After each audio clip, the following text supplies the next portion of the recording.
एक बार वो अपने अनुयायियों के साथ वो जा रहे थे कहीं पर, उस संदर्भ में क्योंकि काफी विखंडता थी, आपस में लोग लड़ते थे, तो कहीं जा रहे थे वो भिक्षाटन में कहीं जा रहे थे, उनके साथ उनके अनुयायी लोग भी थे।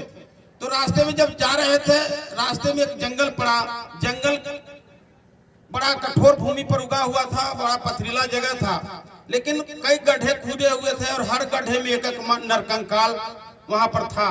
तो जो उनके साथ भिक्षु चल रहे थे, उनके साथ जो बहुत भिक्षु चल रहे थे, उनके दिमाग में एक कौतूहल हुआ कि आखिर ये सभी गड्ढों में नरकंकाल क्यों है। वो महात्मा गौतम बुद्ध से लोगों ने प्रश्न किया कि महात्मा आप ये बताएं कि ये नरकंकाल इन गड्ढों में कहां से आया और क्यों है। उन्होंने कहा कि चलो ये बाद में हम बताएंगे, अभी हम लोग गंतव्य की ओर प्रस्थान करें, जहां हम लोगों को जाना है वहां चले। लेकिन इन भिक्षुओं ने, उनके साथ जो बौद्ध भिक्षु चल रहे थे, उन्होंने जिद किया कि आप इस रहस्य को बताएं, इस रहस्य से आप पर्दा उठाने का काम करें कि आखिर तमाम गड्ढों में नरकंकाल क्यों है और कहां से आया है। तब उन्होंने कहा कि अगर आप लोग जानना चाहते हो तो समझ लो। उन्होंने कहा कि ये लोग देशाटन के लिए जा रहे थे, रास्ते में 12 लोगों की तादाद थी। इन लोग जब जा रहे थे तो इन लोगों को प्यास महसूस हुआ।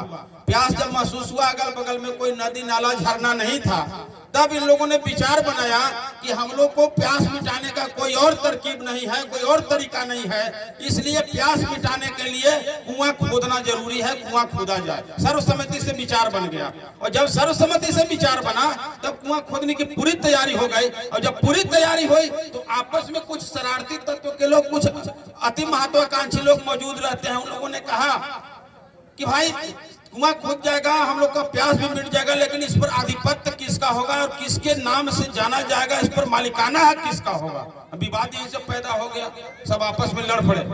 और जब आपस में लड़े तो उन लोगों को आपसी वैमनस्यता हो गया। बोले हम लोग एक में कुआं नहीं खोद सकते हैं, हम लोग अलग अलग कुआं खोदेंगे।